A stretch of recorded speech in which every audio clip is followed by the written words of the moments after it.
होती है, परंतु मनुष्य रूपा ने जब कहा कि पृथ्वी तो जलमग्न है, ब्रह्मा जी हमें पृथ्वी चाहिए,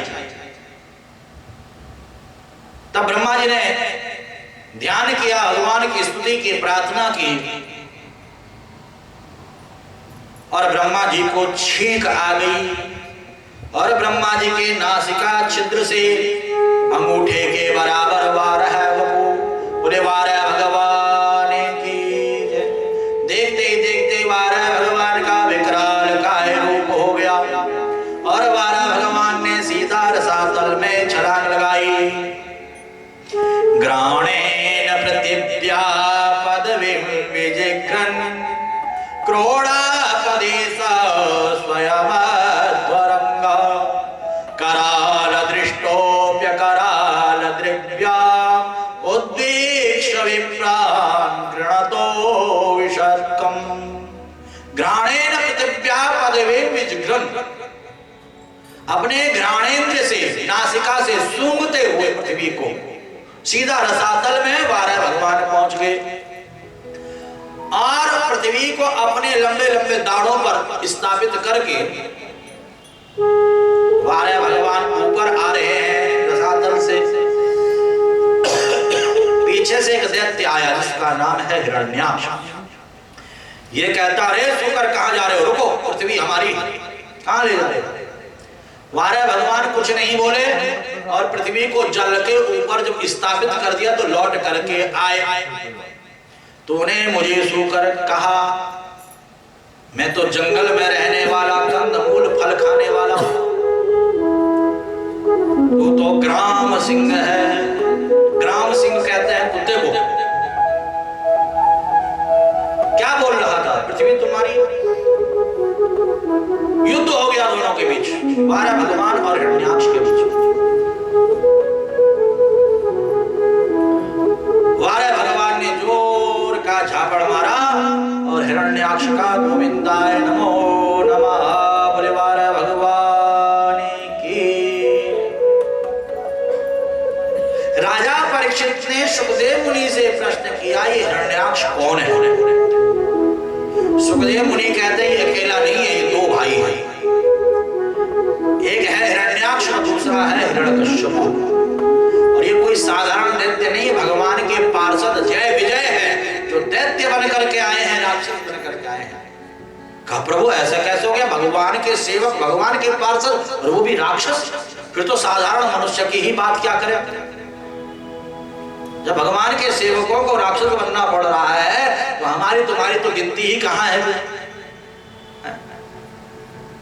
अब ये कथा मुझे श्रवण करो।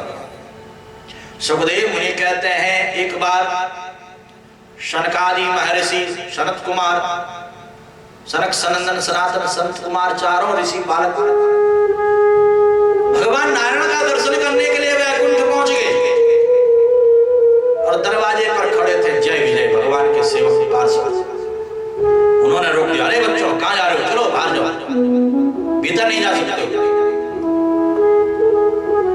शरद कुमारों को क्रोध आ गया और श्राप दे दिया कि भगवान के पार्षद होकर के तुम अज्ञानियों जैसी बात कर रहे हो, जाओ हम तुम्हें श्राप देते हैं, तुम्हें 3 जन्म असुर योनि में जाना पड़ेगा, 3 जन्म असुर बनना पड़ेगा। इधर भगवान नारायण दौड़े दौड़े आए। नारायण को देखते ही संत कुमारों का क्रोध शांत हो गया। प्रभु इतना गुस्सा पहली बार आया, आज तक कभी आया ही नहीं, ऐसा कैसे हो गया? जय विजय ने भी क्षमा मांगी, हमें श्राप मिल गया, ऐसे कैसे हुआ? तब भगवान ने कहा कि मेरे भक्त को अगर अहंकार आ जाता है तो सबसे पहले मैं भक्त का अहंकार मिटाता हूं। अहंकार किसी भी चीज का हो सकता है, अपनी सुंदरता का हो सकता है, अपनी पद प्रतिष्ठा का हो सकता है, रुपया पैसे का हो सकता है, मकान दुकान का हो सकता है, किसी भी चीज का हो सकता है। भगवान कहते हैं मैं सबसे पहले भक्ति मार्ग पर चलने वाले का अहंकार नष्ट करता हूं। इसलिए भक्ति मार्ग पर अगर चलो तो अहंकार मत करो। गोविंद की कृपा है, मेरा आपकी कृपा से सब काम हो रहा है। करते हो तुम कन्हैया, मेरा नाम हो रहा है। ये तो सब आपका दिया है, मेरा तो कुछ भी नहीं। लेकर के आया था, सोचिए जरा, कुछ लेकर के आए थे और लेकर के क्या जाऊंगा? कुछ लेकर के जाओगे? खाली हाथ आए थे, खाली हाथ चले जाएंगे। फिर कई बात का अहंकार करते हो? जब कुछ लेकर के नहीं आए थे, जब कुछ लेकर के नहीं जाओगे, क्यों अहंकार कर रहे हो?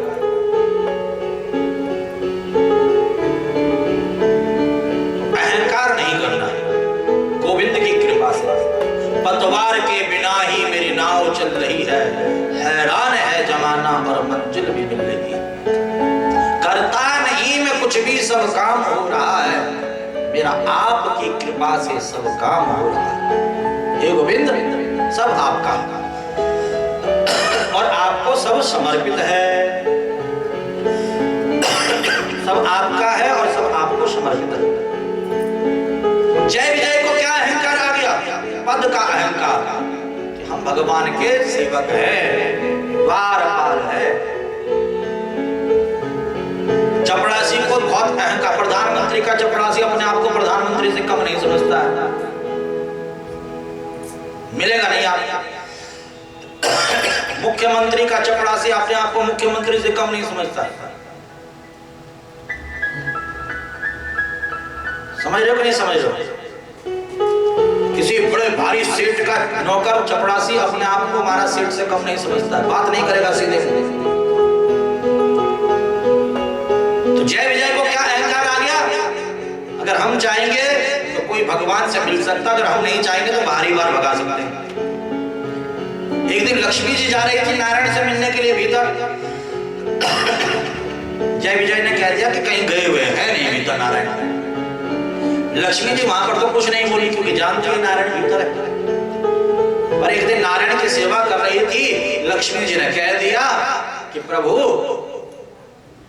जय विजय को अहंकार आ चुका, अभिमान हो चुका है। मैं आपसे मिलने आ रही थी, कह दिया कि है नहीं। नारायण प्रभु ने कहा चिंता न करो लक्ष्मी जी, इनका अहंकार तो मैं नष्ट करवा दूंगा। तो जय विजय का अहंकार नष्ट करने के लिए शनत कुमारों के द्वारा श्राप दिलवाया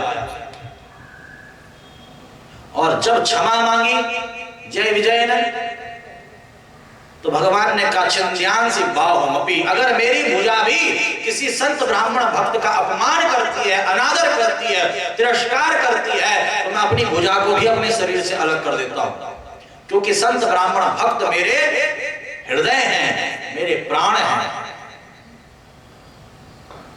अब तुमने अपराध किया है और क्षमा मांगी है, राक्षस तो बनना ही पड़ेगा, परंतु क्षमा मांगी है, इसके लिए तुम 3 जन्म लोगे, परंतु मैं 4 जन्म लेकर के आऊंगा तुम्हारे उद्धार के लिए। यहां पर जय विजय हिरण्यकश्यप और हिरण्याक्ष के रूप में अवतीर्ण जन्म लिए।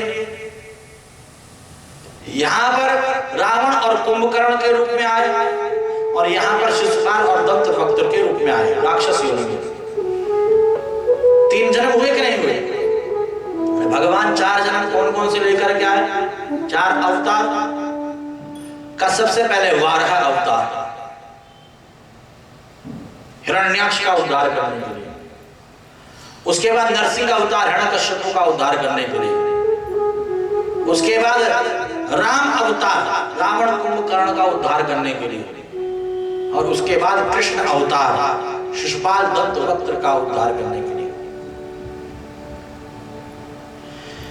यहां पर जय विजय का पतन वैकुंठ लोक से सीधा दिति के गर्भ में हो गया। कश्यप मुनि की पत्नी दिति, राजा परीक्षित ने कहा गुरुदेव, एक ऋषि के घर में, एक ऋषि पत्नी के गर्भ से राक्षस का जन्म, ऐसा कैसे हो गया? ऋषि के घर में तो संत महापुरुष होने चाहिए थे, एक भक्त के घर में भक्त होना चाहिए, ऐसा कैसे हो गया? तब सुखदेव मुनि कहते हैं कि हे राजा परीक्षित, चाहे ब्राह्मण हो, चाहे क्षत्रिय हो, चाहे वैश्य हो, चाहे शूद्र हो, कोई भी हो, चाहे ऋषि हो, चाहे मुनि हो, चाहे कोई भी हो, कर्म का फल तो भोगना ही पड़ता है। कर्म, जो जैसा कर्म करेगा उसको वैसा फल भोगना पड़ेगा। अच्छा कर्म तो अच्छा फल, और गलत कर्म तो गलत फल। यहां पर दिति से क्या गलत हुआ जो राक्षसों को जन्म दिया? सुखदेव मुनि कहते हैं राजा परीक्षित, दिति और अदिति दो बहनें हैं, दोनों का विवाह कश्यप मुनि के साथ हुआ है। अदिति के गर्भ से देवताओं की उत्पत्ति हुई है, पूरा का पूरा स्वर्ग देवताओं से भर चुका है। दिति की कोई संतान नहीं है, बहन से ईर्ष्या, मेरी संतान नहीं, इसकी देखो इतनी सारी संतानें। कई बार हो जाता नहीं हो जाता है, बहुत सारे लोग होते हैं। कई लोग अपने दुख से दुखी नहीं है, दूसरे के सुख से ज्यादा दुखी हो जाते हैं। ये सुखी क्यों है, ये खुश क्यों है? यहां पर दिति भी अपने दुख से नहीं, दूसरे के सुख से दुखी है, अपनी बहन के सुख से दुखी है। इतनी सारी संतान इसकी, पूरा स्वर्ग देवताओं से भर गया, मेरी एक भी नहीं। संध्या के समय पर कश्यप मुनि का हाथ पकड़ लिया, मुझे संतान चाहिए, गर्भाधान संस्कार करो। कश्यप मुनि ने कहा, 4 कार्य संध्या के समय पर नहीं करने चाहिए। चत्वारि मानि कर्माणि संध्यायां परिवर्जये, आहारं मेथुनं निद्रा स्वाध्यायं चतुर्थकः। भोजन नहीं करना चाहिए।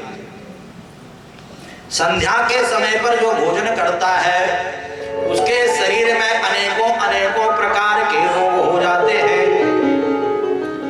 संध्या के समय पर सोना नहीं चाहिए। जो सोता है उसके आंखों की ज्योति चली जाती है। पढ़ना नहीं चाहिए, विद्या बुद्धि कम हो जाती है। और संतान प्राप्ति के लिए गर्भाधान संस्कार नहीं करना चाहिए। संतान जो है राक्षसी होती है, दुर्बुद्धि, दुष्ट, दुराचारी, अधर्मी, पापी होती है। क्यों? क्योंकि संध्या के समय पर भगवान नारायण अपने गणों के साथ विचरण करते हैं। भगवान शिव अपने गणों के साथ विचरण करते हैं, और जो जैसा कर्म कर रहा होता है उसको वैसा फल दे देते हैं। इसलिए संध्या के समय पर ज्यादा से ज्यादा भगवान का भजन करना चाहिए, भगवान का पूजन करना चाहिए, भगवान का स्मरण करना चाहिए। ज्यादा से ज्यादा भगवान की भक्ति करना चाहिए। ओ मेरे राधा रसिक बिहारी, प्यारे राधा रसिक बिहारी, मेरे राधा रसिक बिहारी, प्यारे राधा रसिक बिहारी, छवि दिखला पागल कर डारी हो। मेरे राधा रसिक बिहारी, प्यारे राधा रसिक बिहारी, मेरे राधा रसिक बिहारी, प्यारे राधा रसिक बिहारी। राधा रसिक बिहारी लाल की, भक्त वत्सल भगवान की। संध्या के समय पर ज्यादा से ज्यादा अपने इष्ट, अपने आराध्य, अपने गुरु का ध्यान करो। ज्यादा से ज्यादा भगवान का भजन करो, जीव का कल्याण होता है। कैसे है राधा रसिक बिहारी?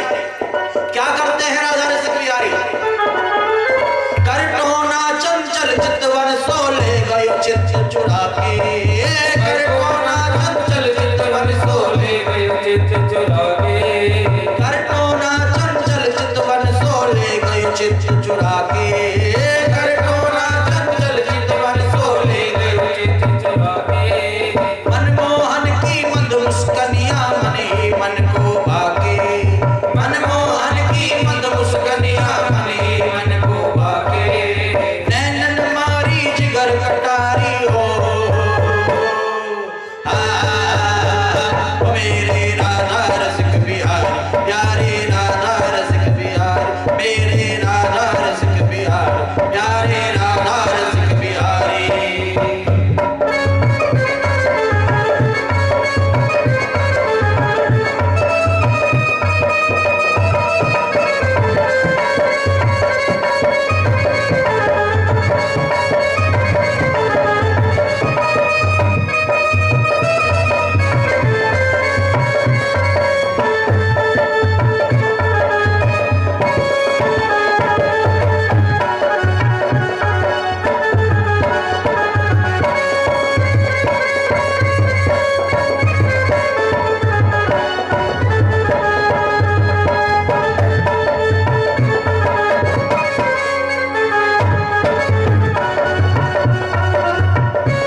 करुण प्रेम रस धारा, नैनन सोचित बरस रही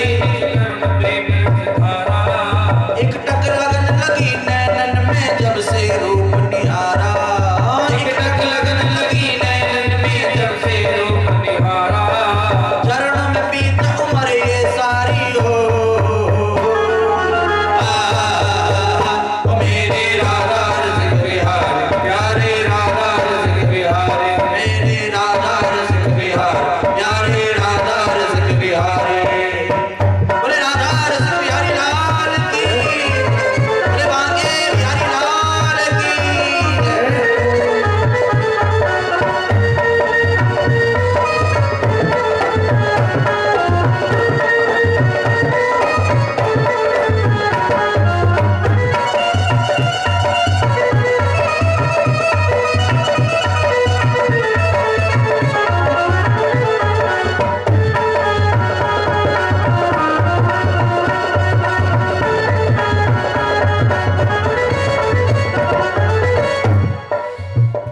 राधा रसिक बिहारी, राधा और ठाकुर जी, राधा रानी और कन्हैया दोनों मिलकर के कृपा करते हैं।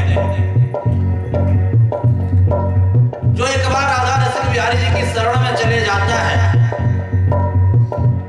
उसकी हर एक मनोकामनाएं पूर्ण हो जाती हैं, उसके सारे पाप ताप संताप नष्ट हो जाते हैं, उसकी सारी की सारी समस्याओं का समाधान हो जाता है। ऐसे मेरे राधा रसिक बिहारी हरि युगल रूप रस रसिक माधुरी अमर रसिक वर प्यारे, युगल रूप रस रसिक माधुरी अमर रसिक वर प्यारे, अमर रसिक वर प्यारे, अमर रसिक वर प्यारे, युगल रूप रस रसिक माधुरी अमर रसिक वर प्यारे, युगल रूप रस रसिक माधुरी अमर रसिक वर प्यारे।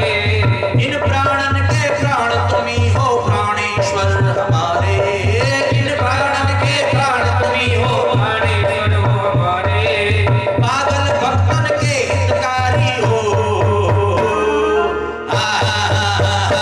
मेरे राधा रसिक बिहारी प्यारे राधा रसिक बिहारी, मेरे राधा रसिक बिहारी प्यारे राधा रसिक बिहारी, मेरे राधा रसिक बिहारी प्यारे राधा रसिक बिहारी, मेरे राधा रसिक बिहारी प्यारे राधा रसिक बिहारी, मेरे राधा रसिक बिहारी प्यारे राधा रसिक बिहारी, मेरे राधा रसिक बिहारी प्यारे राधा रसिक बिहारी, प्यारे राधा रसिक बिहारी प्यारे राधा रसिक बिहारी, प्यारे राधा रसिक बिहारी प्यारे राधा रसिक बिहारी। बोले बांके बिहारी लाल की, बोले राधा रसिक बिहारी लाल की। चत्वारि मानि कर्माणि संध्यायां परिवर्जेत, आहारं मैथुनं निद्रां स्वाध्यायं चतुर्थकम्। संध्या के समय पर हमेशा भगवान का भजन करो, गुणगान करो, चिंतन करो। यहाँ पर दिति ने हट किया, गर्भाधान संस्कार हुआ, जय विजय का पतन दिति के गर्भ में हो गया। अब दिति पश्चाताप कर रही थी, क्योंकि कश्यप मुनि ने कहा कि तुम्हारे गर्भ से 2 बालक जन्म लेंगे, दोनों राक्षस होंगे। अभी पश्चाताप करने लगी, क्षमा मांगने लगी।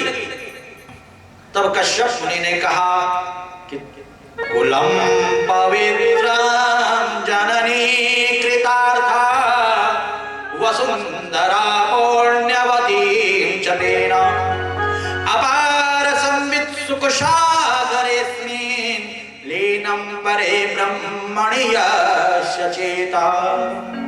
जिसके कुल में प्रभु भक्त बालक या बालिका का जन्म हो जाता है, उसका कुल पवित्र हो जाता है, माँ का जीवन धन्य हो जाता है।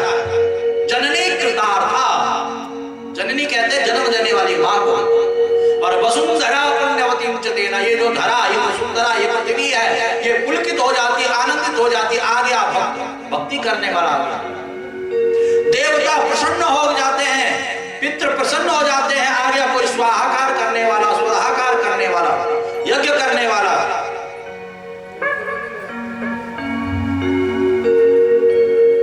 एक नहीं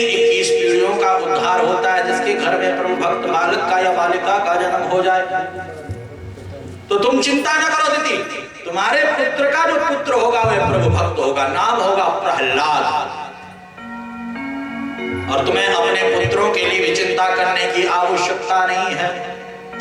भगवान स्वयं आएंगे इनका वध करने के लिए, इनको मारने के लिए। और ये हताश्चक्रधरेण दैत्यस् त्रैलोक्यनाथेन जनार्दनेन ते गता विष्णुपुरीं विमुक्ता क्रोधोऽपि देवस्य वरेण तुल्यम्। ये हताश चक्रधरेण दैत्य, जो भी दैत्य चक्रधारी, सुदर्शन चक्रधारी के हाथों से, गोविंद के हाथों से, नारायण के हाथों से, राम के हाथों से, कृष्ण के हाथों से जो भी मरा है सो तर गया। क्योंकि भगवान जब क्रोध करते हैं तो उसके ऊपर भी कृपा होती है, क्रोध में भी कृपा छुपी होती है। ते गता विष्णुपुरीं विमुक्ता क्रोधोऽपि देवस्य वरेण तुल्यम्। भगवान का क्रोध भी वरदान है।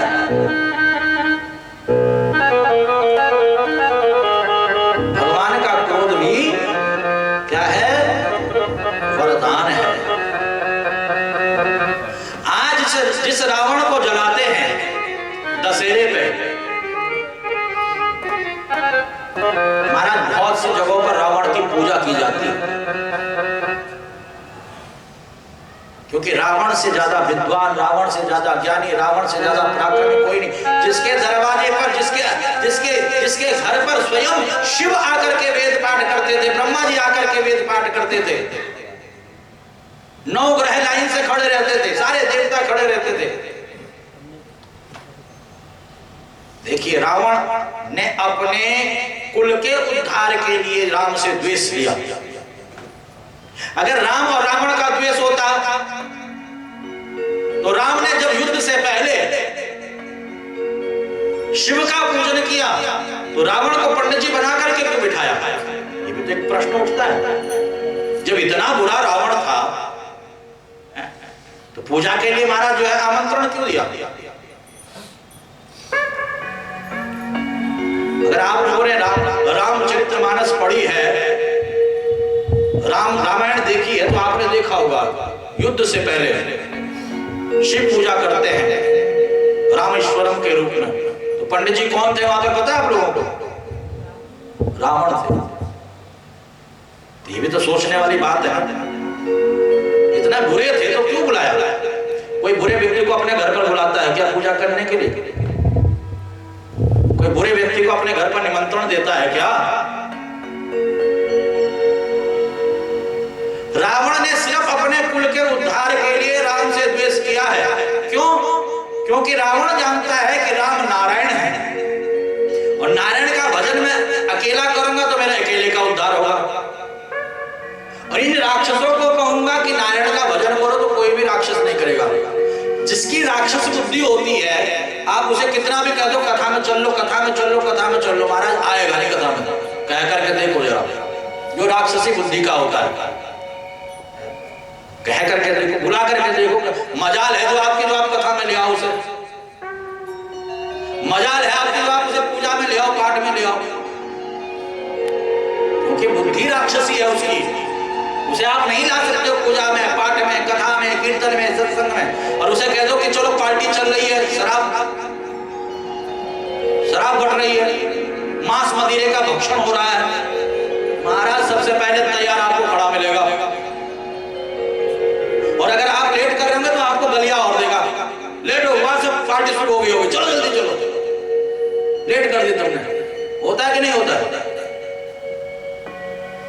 क्योंकि उसकी बुद्धि वैसी है। तो रावण जानता है कि राक्षसी बुद्धि के राक्षस हैं यहाँ सारे, इन्हें कहूंगा भजन कर लो, पूजन कर लो, राम नारायण है तो ये मुझे ही उल्टा मार देंगे, भगा देंगे यहाँ से, परंतु इनका उद्धार कैसे करो? तो रावण इस श्लोक को जानता था क्योंकि विद्वान था। ये हताश्चक्रधरेण दैत्यस् त्रैलोक्यनाथेन जनार्दनेन ते गता विष्णुपुरीं विमुक्ता क्रोधोऽपि देवस्य वरेण तुल्यम्। जो भगवान के हाथों से मरेगा सो उतरेगा। तो इन राक्षसों को तारना है तो राम से द्वेष करना पड़ेगा। और जब राम रावण का युद्ध होगा ये सारे राक्षस मारे जाएंगे, ये सीधा वैकुंठ को पहुंच जाएंगे। इसलिए रावण ने राम से द्वेष किया और राम रावण का युद्ध हुआ, सारे राक्षस वैकुंठ को चले गए। बोले भक्तवत्सल भगवान की। इसलिए हे दीदी तुम्हें चिंता करने की आवश्यकता नहीं, तुम्हारे पुत्रों को मारने के लिए भगवान आएंगे। दीदी ने 100 वर्षों तक गर्भ को धारण करके रखा है। 100 वर्षों के बाद जब गर्भ को जन्म दिया तो जन्म लेते ही महाराज बड़े विकराल काय रूप इनके हो गए। इनके कटी प्रदेश में सूर्य चंद्र आते हैं, इतना बड़ा विकराल काय शरीर। हिरण्याक्ष ने तो पृथ्वी को पकड़ दिया, रसातल में ले गया, ये पृथ्वी हमारी है। और हिरण्यकश्यप को स्वर्ग में जाकर के बैठ गया, ये स्वर्ग हमारा है। और आज भगवान बारह बन करके आए हैं, हिरण्याक्ष का वध किया है, पृथ्वी को जल के ऊपर स्थापित किया है। और मनु शतरूपा को पृथ्वी मिल गई और मनु शतरूपा के घर में सबसे पहले कन्याओं की उत्पत्ति हुई है। सबसे पहले कन्या रूपी रत्न मिला है। आकुति देवहूतिश्च प्रसूतिरिति विश्रुता। आकुति, देवहूति और प्रसूति के रूप में 3 कन्याएं। सबसे पहले देवहूति का विवाह कर्दम मुनि के साथ संपन्न किया है। आकुति का विवाह रुचि प्रजापति के साथ में संपन्न किया है। और प्रसूति का विवाह दक्ष के साथ संपन्न किया है। यहां पर महाराज दक्ष की बेटी है सती, और सती का विवाह भगवान शिव के साथ संपन्न हुआ है। बोले शंकर भगवान की। ध्याये नित्यं महेशं रजतगिरिनिभं चारुचन्द्रावतंसं रत्नाकल्पोज्ज्वलांगं परस्मृगवरा भीतिहस्तं प्रसन्नं पद्मासीनं शमस्ताद्युस्तुतमम गणैर्व्याघ्रकीर्तिं वशानं विश्वाद्यं विश्ववन्द्यं निखिलवयारं पंचवक्त्रं त्रिनेत्रं पंचवक्त्रं त्रिनेत्रं। समय बीतता गया, दक्ष को प्रजापति नियुक्त कर दिया गया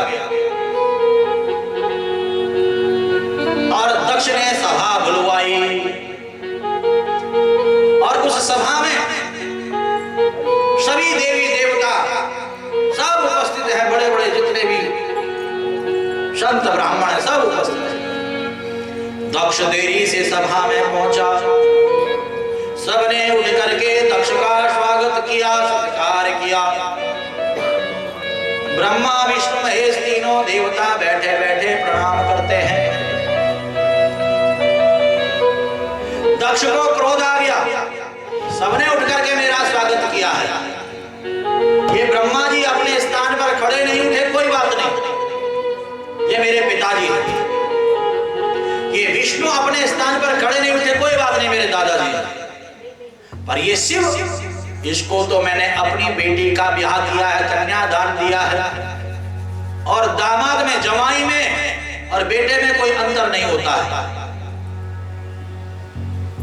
जवाई में और बेटे में कोई अंतर नहीं, दामाद में बेटे में अंतर नहीं। और इसने मेरे को उठ करके मेरा स्वागत नहीं किया, बैठा रहा। ये बंदर की आंख वाला, ये शमशान की राख लपेटने के, भूत प्रेतों का संग करने वाला, भांग धतूरे के नशे में मद मस्त रहने वाला, इसे कोई शिष्टाचार का ज्ञान नहीं।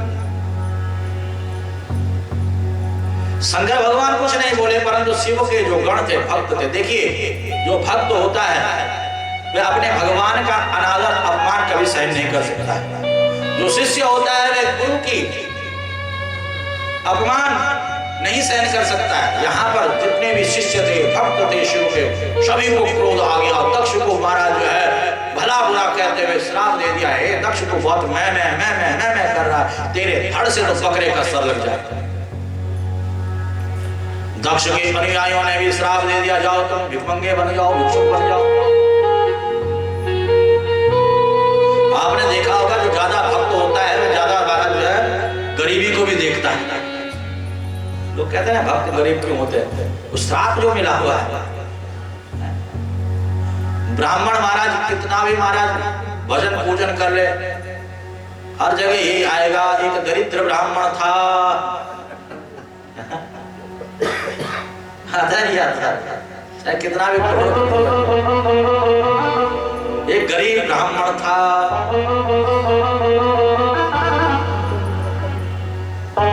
तो ध्यान देना भक्त जो भी होते हैं वो गरीब ही होते हैं। यहाँ पर दक्ष के अनुयायियों ने श्राप दे दिया, जाओ तुम गरीब हो जाओ, दरिद्र हो जाओ, भिखमंगे हो जाओ, भिक्षुक हो जाओ। भगवान शिव ने सोचा कि मेरे कारण ये झगड़ा, मैं यहाँ से चले जाऊं तो झगड़ा समाप्त हो जाएगा। श्रेष्ठ व्यक्ति जो होता है वह कभी भी हल्ले बुल्ले झगड़े में खड़ा नहीं होता। वो दुष्ट लोग होते हैं जो तमाशा देखने के लिए खड़े हो जाते हैं। कभी भी कहीं पर हल्ला गुल्ला झगड़ा हो रहा तो चले जाना चाहिए। अगर ज्यादा भीड़ होगी तो महाराज उसको और ज्यादा जोश आएगा और ज्यादा झगड़ा बढ़ेगा। तो भगवान शिव जब यहाँ से चले गए, शिव के गणों ने देखा जब हमारे स्वामी ही यहाँ नहीं है तो हम यहाँ रह करके क्या करें? तो शिव गण भी पीछे पीछे चले गए। दक्ष थोड़ी देर तक बड़बड़ाता रहा, फिर चुप हो गया। जब कोई सुनने वाला नहीं तो किसको सुनाओ, अपने आप झगड़ा शांत हो गया। परंतु आज दक्ष ने शिव अपमान के लिए हरिद्वार में कनकल ने यज्ञ का आयोजन किया, सबको निमंत्रण दिया। केवल दक्ष को निमंत्रण नहीं, शिव को निमंत्रण नहीं दिया। दक्ष ने शिव को नहीं बुलाया। सती ने देखा, सती विलोकत व्योम विमाना, अरे एक से विमान सज्जत करके जा रहे हैं, कहां जा रहे हैं? दक्ष के यज्ञ में। सती अपने पति के पास आई, भोलेनाथ के पास आई। भोलेनाथ, भोले बाबा तो समाधि में थे। अब सती ने जो है स्तुति करनी प्रारंभ कर दी कि जागो समाधि से। नमामि समीसान निर्वाण रूपम विभुम व्यापकम ब्रह्म वेद स्वरूपम निजम निर्गुणम निर्विकल्पम निरीहम चिदाकाश माकाश वासं प्रदेयम निराकार ओंकार मूलम तुरीयम निराज्ञान गोतीतमी समगिरीशम करालम महाकाल कालम कृपालम गुणाकार संसार पारमनतोह तुषाराति शंका से गौरम गंभीरम मनोभूत कोटि प्रभासी शरीरम स्फुरन् मौलिकल्लोनि चारु गंगा लसत बाल बाले दुकण्ठे भुजंगा चलत कुण्डलं प्रोसो नेत्रं विशालम् प्रसन्नाननं नीलकण्ठं दयालम् मृगाधीशे चर्माम्बरं मुण्डमालं प्रियं शङ्करं सर्वनाथं भजामि प्रचण्डं प्रकृष्टं प्रगल्भं परेशम् अखण्डं अजं भानुकोटिप्रकाशं त्रयाशूलनिर्मूलनं शूलपाणि पदेहं भवानी पतिं भावगम्यं अरादिते कल्याणे कल्पान्धकारे सदा सच्चिदानन्द दाता मुरारे चिदानन्द संतोषमोहपारे प्रसीद प्रसीद प्रभो मन्मथारे नयावल्कुमानाथ पादारविन्द भजन्ते अलोके परिवारान् न तावत् सुखं शान्ति सन्तापनाशं प्रसीद प्रभो सर्वभूताधिवासं न जानामि योगं जपं नैव पूजां नतोऽहं सदा सर्वदा सम्भूतोऽप्य जराजन्म दुःखोऽवितादप्यमानं प्रभो पाहि आपत् नमामि स शम्भो प्रभो पाहि आपत् नमामि स शम्भो प्रभो पाहि आपत् नमामि स शम्भो रुद्राष्टकमिदं प्रोक्तं विप्रेण हरितोषये ये पठन्ति नरा भक्त्या तेषां शम्भो प्रसीदता। जो मनुष्य भगवान शंकर की तुष्टि के लिए, प्रसन्नता के लिए इस रुद्राष्टक का भक्ति पूर्वक करता है, भगवान शिव प्रसन्न हो जाते हैं, समाधि से जग जाते हैं और भक्त की समस्त मनोकामनाओं को पूर्ण कर देते हैं। भगवान शिव बड़े दयालु हैं। पत्रम पुष्पम फलम तोयम यो मे भक्त्या पर्यक्षति। भक्त पत्र पुष्प फल जल जो भी चढ़ा दे भगवान प्रसन्न हो जाते हैं। जल से अगर भगवान शिव का अभिषेक पूजन किया जाए, कुशा के जल से किया जाए तो रोगों से की मुक्ति होती है। दधी से अगर भगवान का पूजन, शिव का पूजन किया जाए, वाहन सुख, भवन सुख की प्राप्ति, गन्ने के रस से लक्ष्मी की प्राप्ति, शहद से धन की प्राप्ति, तीर्थ के जल से मोक्ष की प्राप्ति, इत्र से रोगों से मुक्ति, दूध से पुत्र की प्राप्ति, गंगा जल से ज्वर की शांति, घृत से वंश की वृद्धि, दूध में शक्कर मिला करके भगवान शिव का अभिषेक करो, विद्या बुद्धि की प्राप्ति होती है। भगवान शिव बड़े दयालु हैं, बड़े कृपालु हैं, बड़े भक्त वत्सल हैं, शरणागत रक्षक हैं। भगवान प्रसन्न हो जाते हैं क्षण में। जब सती ने स्त्री की प्रार्थना की, भगवान शिव समाधि से जग गए। कहा सती क्या चाहिए, क्या बात है, क्या इच्छा है तुम्हारी, क्यों प्रार्थना की, क्यों स्तुति की, क्यों मुझे समाधि से जगाया? सती देखिए कितनी चतुराई से कहती है कि आपके ससुर जी के यहाँ यज्ञ हो रहा है। अगर मैं कहूंगी कि मेरे पिता के यज्ञ हो रहा तो संबंध मेरा नहीं, आपका भी संबंध है। आपके ससुर जी क्या यज्ञ हो रहा है? भगवान शिव कहते हैं कोई निमंत्रण, कोई चिट्ठी पत्री। अरे हरिद्वार से कैलाश पर्वत की दूरी बहुत ज्यादा है। अब ऐसा थोड़ी कि कथा यहाँ पर हो, सब अड़ोस पड़ोस में भैया जो मिल गया भैया कथा में आ जाना, कथा में आ जाना, है ना। अब यहाँ पर तो ऐसे निमंत्रण दिया नहीं जाता। मेरे को हर कोई जो भी मिलता है रास्ते में कहता भैया बसंत विहार में कथा चल रही है, आप जरूर आना। आप लोगों को जो जहाँ पर खड़ा मिल जाए निमंत्रण दे देते हो सबको आने की। ये तो प्रभु की कथा है, ठाकुर जी की कथा है। ठाकुर जी केवल मेरे नहीं है, हम सबके हैं। ये भागवत केवल मेरी नहीं है, हम सबकी है। ये भागवत केवल मेरे ऊपर कृपा नहीं कर रही है, हम सबके ऊपर कृपा कर रही है। आशीष बड़ा सुंदर एक भजन गाता है, थोड़ी देर में सुनाएगा। तेरी छतरी के नीचे हूं मैं, सुनना बड़ा सुंदर। हम सब उस गोविंद की छतरी के नीचे बैठे हुए हैं, उस परमात्मा की छतरी के छत्र छाया में बैठे हुए हैं। तो ये भागवत रूपी छत्र छाया में हम बैठे हुए हैं, इस भागवत रूपी छतरी के नीचे बैठे हुए हैं। ये भागवत सबके ऊपर कृपा करती है। हरिद्वार से कैलाश की दूरी बहुत ज्यादा है। अब डाकिया डाक लेकर के आ रहा होगा, रास्ते में बर्फ भी बहुत ज्यादा पड़ती है। हो सकता है डाकिया बर्फ में दब गया हो। अब उसकी प्रतीक्षा करेंगे कि जब तक डाकिया आएगा तब तक तुम्हारा जो भंडारा ही समाप्त हो जाएगा। तो हमें प्रतीक्षा नहीं करनी चाहिए, हमें चलना चाहिए। भगवान शिव कहते हैं कि बिना बुलाए नहीं जाना चाहिए। सती कहती है आपने ही तो कहा है कि पिता के घर, माता पिता के घर प्रतीक्षा नहीं करनी चाहिए कि वो बुलाए तो हम जाएं। माता पिता के घर, गुरु के घर, गुरु के घर, संत ब्राह्मण के यहाँ, अपने किसी मित्र के घर पे, किसी प्रेमी के घर पे,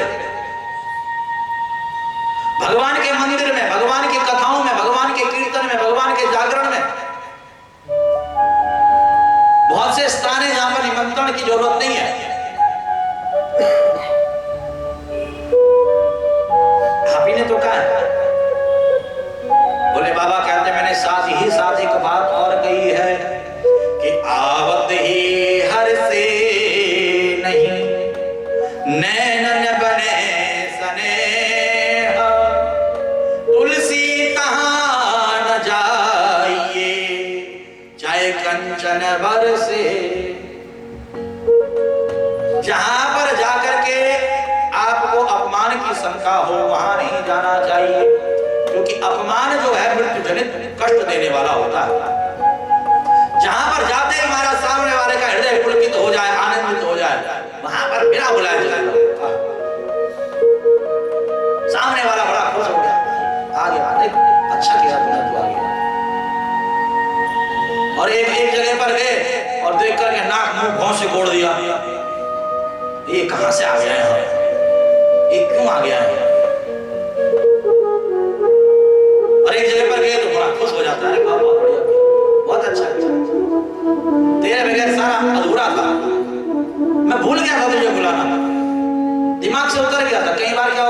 बेटी का ब्याह होता है और साथ में कार्ड बांटने के लिए हम अपने मित्र को ले लेते हैं, उसी को कार्ड देना भूल जाते हैं।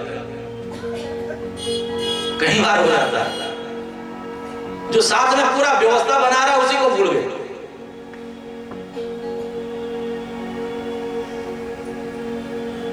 यहां पर महाराज देखिए, भगवान शिव कहते हैं सती आज मैं तुम्हें बताता हूं, तुम इतना सारा बोल रही हो, जाना चाहिए तेरे पिता ने हमारे अपमान के लिए, मेरे अपमान के लिए यज्ञ किया है, इसलिए मैं तुझे मना कर रहा हूं। तू वहां जाएगी, मेरा अपमान देखेगी, हो सकता है तुझे मृत्यु भी प्राप्त हो, इसलिए मना कर रहा हूं। सती कहती है मेरे पिता के यहाँ कैसा अपमान? का तेरे पिता जब दक्ष बने, प्रजापति बने, तो सभा में सबने स्वागत किया। मैंने देखा इधर ब्रह्मा जी बैठे, इधर विष्णु बैठे, मैं बीच में खड़ा होऊंगा तो अच्छा नहीं लगूंगा, मैंने बैठे बैठे प्रणाम कर दिया। तेरे पिता को वह समझ नहीं आया और आज मेरे अपमान के लिए यज्ञ किया है। सती ने कहा आप मत जाओ। देखिए जो बेटियां होती हैं ना, अपने मायके से महाराज जो है प्रेम कभी खत्म नहीं होता है। जब तक शरीर में प्राण रहता है तब तक मायके की याद रहती है, मायके का प्रेम कभी नहीं जाता है। मायके की याद में माताएं बूढ़ी हो जाती हैं तो जैसे याद आती है तो रोने लग जाती है। किसी माता बहन को उसके मायके की याद दिला दो तो आंखों से झरझर आंसू बहने लगते हैं। होता है कि नहीं होता है? सती को भी अपने मायके से इतना ज्यादा प्रेम, इतना ज्यादा प्रेम, आप मत जाओ, आपको नहीं कह रही हूं मैं तो जाऊं। भगवान शिव कहते हैं जाने की आज्ञा दूंगा नहीं और जाने से रोकूंगा नहीं। आज्ञा भी नहीं दूंगा, रोकूंगा भी नहीं। तेरा मायका है, तू जान, तेरा कहां जाने, जो मुझे कहना था कह दे। सती ने झोला उठाया, अब चल पड़े। भगवान शिव देख रहे हैं, लगता है चली गई। जब देखा सती सोच रही कि बिना आज्ञा के जा रही हूं, अच्छा नहीं लगेगा, बिना पति की मर्जी के लोग क्या कहेंगे। वापिस आ गया भगवान शिव समाधि में, आंख बंद करके बैठ गए। ओहो, लौट करके आ गया। सती थोड़ी देर सोच रही है, विचार, अरे ये तो आज्ञा देने वाले नहीं, और मैं वहां मेरी बहनें आई होंगी, रिश्तेदार आए होंगे, सब आए होंगे, मैं तो जाऊंगी। सती फिर झोला उठाए और चल पड़े। भगवान शिव देखते हैं, ओहो अब की बात तो लगता चली गई। सती कुछ दूर तक जाती, फिर सोचती है नहीं, बिना पति की मर्जी के कोई काम अगर किया जाए तो अच्छा नहीं होता है। सती फिर वापस भोले बाबा देखते हो आगे वापस, फिर नेत्र बंद। कई बार ऐसा हुआ। अब की बार सती ने ठान ली कि मैं तो जाऊंगी ही जाऊंगी। भोले बाबा देखते हैं अभी आएगी, अभी आएगी, आई नहीं। नंदी को बुलाए, नंदी इधर आओ, तुम लोग भी जाओ, नहीं तो लोग क्या सोचेंगे, अकेली आई, लड़ झगड़ करके आई है क्या। आज तो महाराज लोकल में ही ब्याह, एक ही मोहल्ले में ब्याह कर देते हैं बेटी बेटे का। पहले क्या होता था, दूर दूर होता था ब्याह। और अगर कदाचित बेटी अगर अकेली घर में आ जाए तो माता पिता घबरा जाते थे कि लड़ झगड़ करके आई है क्या तू, सब कुशल तो है, घबरा जाते। अब देखा अगर सती अकेली पहुंच गई तो महाराज जो है सब सोचेंगे लड़ झगड़ करके आई है। इसलिए नंदी इत्यादि गणों को कहा तुम भी साथ जाओ। कोई पूछे तो भगवान वो शिव क्यों नहीं आया, कहना कि वो व्यस्त है, किसी मीटिंग में है। होता है कि नहीं होता? देवी जी को भेज देते, कहते ना मीटिंग में, अगर नहीं जाना होगा तो तुम चले जाओ। अब नंदी इत्यादि गण पीछे पीछे कहा माई आओ आओ हम साथ आ गए हैं। नंदी ने कहा मेरी पीठ पर बैठ जाओ। चलो। अब बहनें तो हंस हंस करके मिल रही हैं, अरे सती तेरे पति ने अभी भी बाघ की छाल पहनना रखा हुआ है कि कोई नया कपड़ा सिलाया कि नहीं सिलाया? अभी भी सर्पों के माला, बिच्छुओं के कुंडल है कि कोई आभूषण बनाया? अभी भी गुफा में रहते हो या कोई महल बनाया? बहनों की बात पर ध्यान नहीं दिया। माँ के पास आई तो माँ रोते रोते मिली। माँ रो रही, कहा बेटी तूने बहुत अच्छा किया, तू आ गई। पिताजी कहाँ गए? यज्ञशाला में। सती जब यज्ञशाला में पहुंची, दक्ष ने सती को देखा तो देखते ही मुंह फेर दिया। सती रोने लगी। जो पिता उंगली चलाकर, उंगली पकड़ करके मुझे चलना सिखाया, जो मुझे कंधे पर बिठा करके घुमाता था, मुझे थोड़ी सी भी चोट लगती थी, ठोकर लगती थी, रोने लगता था, मेरे लिए चांद तारे तोड़ करके लाने की बात करता था, आज वे पिता मुझे देख करके मुंह फेर रहा है। सती ने चारों ओर देखा, सबका आसन है, सबका भाग्य, केवल शिव के लिए कोई स्थान नहीं है, शिव का कोई स्थान नहीं। सती को क्रोध आ गया, कहा पिताजी हरिहर निंदा सुनहि जकाना, होए पाप को घात समाना, काटिय जीव जास बसाई, श्रवण मुनि नथ चली पराई। का जो गुरु की निंदा, शिव की निंदा, विष्णु की निंदा सुनता है, देखता है, वो हत्या जनित पाप लग जाता है। सामर्थ्य हो तो निंदा करने वाले की जीभ नोच लो, और सामर्थ्य नहीं है तो कान बंद करके चले जाओ। सामर्थ्य तो मेरे अंदर इतना है कि अभी पूरी ब्रह्मांड का प्रलय कर दूं, पर नहीं, पुत्री हूं मैं आपने, और शिव द्रोही की पुत्री कहलाऊं ये भी मुझे स्वीकार नहीं है, इसलिए मैं अपने प्राणों को ही त्याग देती हूं। सती ने योगाग्नि में अपने प्राणों का त्याग कर दिया। भगवान शिव को पता चला, शिव ने अपनी जटाओं में से केश उखाड़ करके पृथ्वी पर पटका, वीरभद्र का प्रादुर्भाव हो गया। हर हर महादेव, हर हर महादेव, हर हर महादेव। वीरभद्र जाओ दक्ष यज्ञ को विध्वंस करियो। आगे आगे वीरभद्र, पीछे पीछे शिव के गण। हर हर महादेव, हर हर महादेव, हर हर। आंधी चलने लग गई महाराज, यज्ञशाला में पंडाल उड़ने लग गए, सब इधर उधर भागने लगे। ये क्या हो गया, ये आंधी कहां से आ रही है, तूफान कहां से आ रहा है? देखा तो शिव के गण, भूत प्रेत पिशाच भयंकर भयंकर सब भागो नहीं, सब खड़े रहो, सब अपराधी हो। हमारी माई, हमारी सती माई जल रही थी, तुम देखते रहे, अब तुम यहां पर देखो कैसे यज्ञ का विध्वंस होता है। यज्ञ कुंडों में मलमूत्र का त्याग करने लगे। वो भंडारे के पात्र थे महाराज, खीर के पात्र, खीर का पात्र, हलवे का पात्र, वो भी सब महाराज बिखेर दिया। भूत प्रेत उस सबको खाने लगे। बोल शंकर भगवान हर हर हर हर। किसी का हाथ तोड़ दिया, किसी का पैर तोड़ दिया, किसी का आंख तोड़ दिया, किसी का नाक तोड़ दिया। वीरभद्र ने जाकर के दक्ष के धड़ को पकड़ लिया और सर को धड़ से उखाड़ करके यज्ञ कुंड में स्वाहा। हर हर महादेव, हर हर। सब के सब शिव के गण कैलाश पर्वत आ गए। पीछे पीछे जिनका अंग भंग हुआ था सब भगवान शिव की स्तुति करने लगे। नागेंद्र हाराय त्रिलोचनाय भस्मांग रागाय महेश्वराय नित्याय शुद्धाय दिगंबराय तस्मै नकाराय नमः शिवाय। मंदाकिनी सलिल चंदन चर्चिताय नंदीश्वर पद्मनाद महेश्वराय मंदार पुष्प सुपुष्प जिताय तस्मै मकाराय नमः शिवाय। शिवाय गौरी वदनाय